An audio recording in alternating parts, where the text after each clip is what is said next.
Like I told Ryan on the podcast, you don't bet against the GOAT.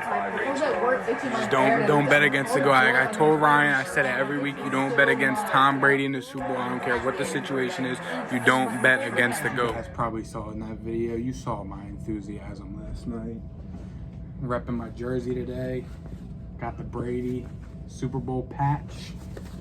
But yeah, what is going on, you guys? Welcome back to the exclusive segment. Just recorded our first full mock draft for the podcast. Go ahead and watch that after this video, however you want to do it. In this segment, we're going to be talking about the Super Bowl, what happened, why the Chiefs lost, why the Buccaneers won. I'll let you go ahead and get started with that. Let's get into it. Sorry. We just hit 100 subscribers. Thank you guys so much for showing us all the love. We appreciate it very much. We're going to keep working hard, bring you guys good content so we can get 200, 500,000. We're going to keep going. We love this. We love you guys. We appreciate all you guys, and hopefully we can keep that going. For sure. Thank you. If we go back to the very first episode of the greatest podcast on turf, what's the one thing I told you when we were going through our games? Never bet against Tom Brady. Exactly. I don't remember that. I don't remember that segment, but Tom Brady. And last night was a prime example why we don't bet against Tom Brady in the playoffs, right? I mean, I told him, I tried to tell him, I could have won $1 billion last night because I would have just bet it all on Tom Brady. Jesus Christ, I don't think it works like that. I would have won everything because, like I've said it every single week, you don't bet against Tom Brady in the playoffs no matter what the situation. But let's get into the real talk now. It was a great game, 31-9. I don't think anyone expected it. I think, what was my final score prediction? 45-41. And it didn't even hit the over. Nope. It was 40 total. That's whoever bet the under, props to you. We probably won a lot of money. But that was a good game, though, you guys. What do you think about it? Yeah, I mean, for me, Tom Brady, he proved himself once again, time and time again. I've always said that he was the GOAT, but I did take the Chiefs to win. I thought that Tyreek Hill and Travis Kelce wouldn't be able to be guarded by Carlton Davis, Sean Murphy-Bunting. They proved me wrong. I give them props. Yeah, the Chiefs, the tackles weren't there. Hurt them big time. Weren't there, and I mean, I saw a stat that Pat Mahomes ran for 497 yards. Running away from the pressure. It's just wild. But I mean, you got to give credit where credit's due. Todd Bowles in that defense, he schemed up a great game. I think he was the first coach that's ever played against Mahomes to not give up a touchdown to him or something like that, something crazy. And I mean, Mahomes is best quarterback in the league, really. I mean, talent-wise, best quarterback in the league, and you hold him in that high-powered offense with the best tight end in the league and the fourth best receiver in the league. It's hard to do. I mean, it's never been done before, and for him to scheme up that defense, do that, the defense played out of their minds. Levante David, Devin White, Carlton Davis, Sean Murphy-Bunting, Antoine Winfield. Yeah, I think I saw a stat like Carlton Davis allowed 2 completions for 14 yards. It was insane. Played lights out. Yeah, but I mean, Buccaneers has played really good, and the Chiefs did not.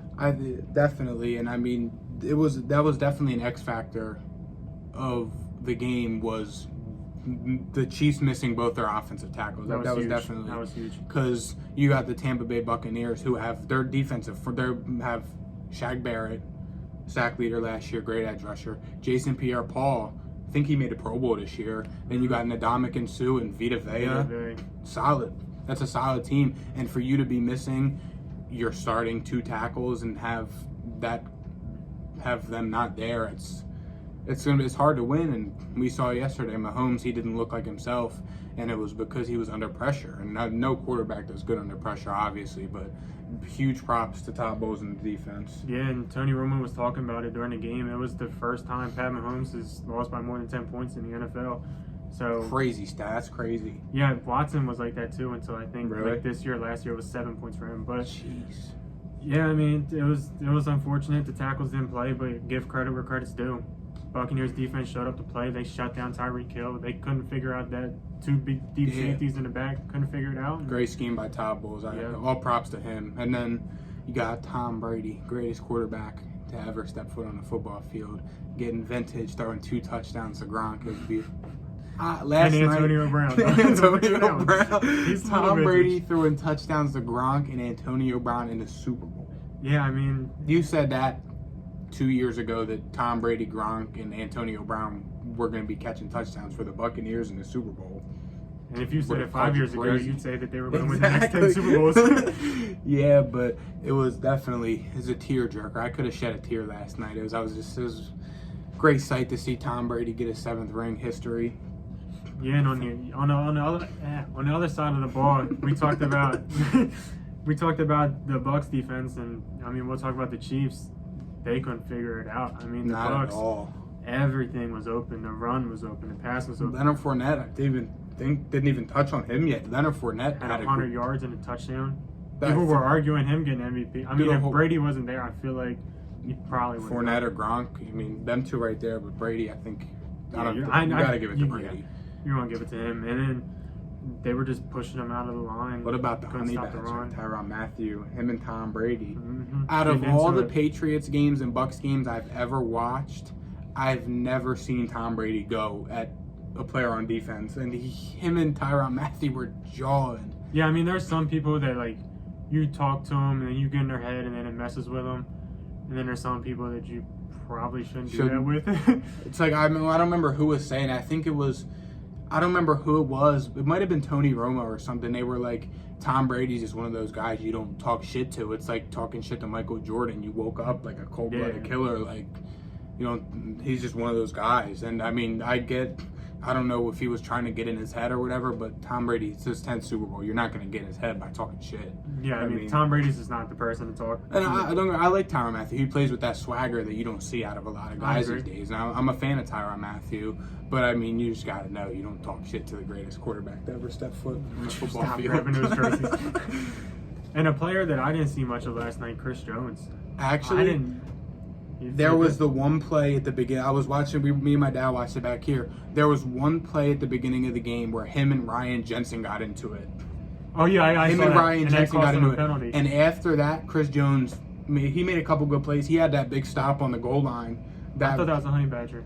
No? No, it was Chris was Jones. Chris Jones? They showed the replay. Chris Jones fell, got up, and came down and Okay. made a tackle, Okay. which was a bad call. Leonard Fournette should have been in the game. Jalen Ramsey was talking about it. Todd Gurley was talking about it. Oh, yeah, for But sure. yeah, I mean, he ended up making. I don't think he didn't make much noise getting pressure because the No. Bucs offensive line played lights out. Yeah. But I mean, he still made some good plays. And another guy, Tristan Wirfs, he was the highest. I saw him PFF. He's the highest graded player in the Super Bowl. It was 91.7 was his grade, which is a rookie offensive tackle in the Super Bowl going against Frank Clark, Chris Jones, all them guys. They got rushing the passer. I mean, that's pretty impressive to me. Yeah, for sure. I just think the Bucs. I mean, you saw. I feel like it was like that Super Bowl. I think it was the year. It was kind of like what the Eagles did against us. I mean, I think it wasn't as mainstream as the Eagles being the underdogs, but you saw Tom Brady was texting them every night, "We're gonna win." You saw the Bucs were the underdogs. Yeah, all the think it NFL was announcers. I think 4 out of 5 of them picked the. Yeah, for Michael Chiefs. Irvin, they said it in the post-game celebration on NFL Network. Michael Irvin was the only guy that picked the Bucs, and because Bruce Arians was like, "Oh, you're the only one that picked us." Like, good shit. Him on that, and then the Super Bowl, their people. I don't know who it is. Phil Simms and him. Yeah. All of them picked the Chiefs except for one person. So they were for sure the underdogs. They clearly didn't listen to the podcast because you don't bet against Tom Brady. Another thing I'd like to touch on is the coaching decisions by Andy Reid. I found I knew that they were losing the Me game and my dad were just right talking about before this. halftime when they started calling those timeouts. I'm like, why are you trying to give Tom Brady more time to go down, when score, put points You're up on the down board? 2 possessions, or was it 1 possession at a time, or whatever, and you're getting the ball back after half. So when you get the ball back I after think half, it was you score. 21-3 at halftime. Yeah, and that was Yeah. So it was 14-3, and they would have got the ball at halftime. Could have made it 14-10, but you allow them to score that touchdown, then momentum's gone. Another thing too about the coaching decisions. I mean, they were running the ball. They had a couple big runs. Clyde Edwards-Helaire had a couple big Oh yeah, runs. in the second half. And coming right out of halftime, they had 3-4 big runs back to back to back, And then he stopped doing it. Which, okay, I see you have Mahomes, Hill, Kelsey. You got to get going. But if you're punching the ball down the field, there's still a whole half of football left. Take your points. Mhm. Don't steer away from what's. If it ain't broke, don't fix it. Pretty much is what I'm trying to say. And I mean, and they could have probably came out running, and it probably would have worked because nobody sees the Chiefs going out there and running the football down anybody's throat. Nobody sees When you that think coming. Chiefs offense, you're thinking of Mahomes throwing the ball 70 yards downfield to Tyreek Hill. You're not thinking, oh, Clyde Edwards-Helaire, halfback draw. Going through the middle. Exactly. And then another thing, they didn't play Le'Veon Bell at all, which I found very odd because Darrell Williams is somebody that, okay, he's serviceable, but he's not a Le'Veon Bell. He's not a third down back like Le'Veon Bell. And we saw a couple. I think one of the drops in the end zone was him. And if it was Le'Veon Bell, I mean, who knows? He probably would have brought that's why you bring a guy. That's why you bring Le'Veon Bell in. Yeah, to play. You don't bring him in just to not play him in the biggest game of the year. For sure. And play him behind. Nothing against Darrell Williams. Good for him. He's getting his touches. He probably earned it. But still, it's like you gotta it's a Super Bowl. It's not the regular season. I think if the Chiefs had Damian Williams, it could have also been a different story because of how good of a playoff back he was. Turned up in the whole playoffs, but in the Super Bowl especially, there was arguments for him to get it over Mahomes. Yep. An MVP last year. Yeah, they were missing him a lot, I think. He was he was one of the first players that opted out because of COVID, I think. Yeah, he was. His mom, he had to take care of his mom. Nothing against him. Oh, no. Respect to him. Yeah, it was good. I mean, you got to prioritize family, football. But yeah, it was a decent game. The commercials were awful. Let's just touch on that real quick. Commercials, horrible. They only showed one superhero movie trailer, and it was the game was. All right. I thought it was good if you're a Tom Brady fan. If you're a fan of football and like seeing game, it was a good game. If you're someone who just doesn't watch football religiously, like me or some other people, it was probably boring. But it was a pretty good game. I watch football religiously, and I want it to be a little bit closer. Well, everyone wants it. Just because it's not a shootout coming down to the wire doesn't mean it's not a good game. I thought it was a good game by Tampa. But if you looked at the Chiefs and you saw the boneheaded mistakes that they made, I mean, just kind of messed it up. What I think the punter too. I mean, come on, he that was hard to looked watch. That was hard. I can't even say it. I can't Poor guy. even say it. That guy's like Park. Who was? Someone came crazy for him on Twitter. It might have been Dave Portnoy. Probably. He was like, "You're playing." He was like, "You look like a PB out there. Like, what are you doing?" He came at him crazy. That's crazy because he was catching snaps for Harrison Butker, fine, but then the punch, nope, he was done. scared. That way, I guess I don't know what it was, but just one more thing before we wrap up.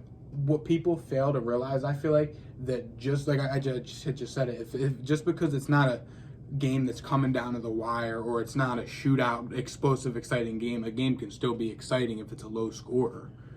Yeah, but this was a high score and then to a low score. It was still a good. The score didn't show it, but I enjoyed watching the game personally, and my dad said the same thing. I just wish it was a little bit closer. I don't know. I wish it was a little bit closer. Well, I'm sure a lot of people do because the hype around it. It's Tom Brady, Mike Evans, Antonio Brown, and Chris Godwin versus Pat Mahomes, Tyreek Hill, and Travis Kelce. It's like, oh my God, this is going to be the best Super Bowl ever.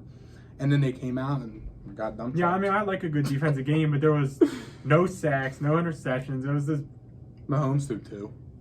Tom Brady threw 0.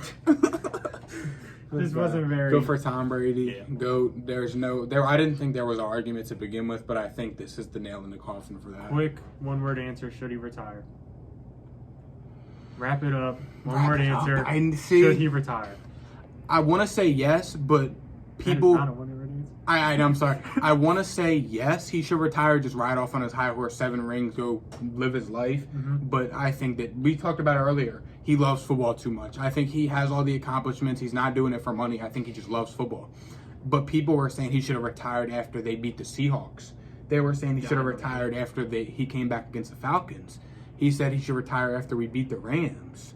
So, I mean, I think he'll retire when he's ready. I don't think he wants to retire yet, but I think that he should just take this one and ride off in the sunset. Me too.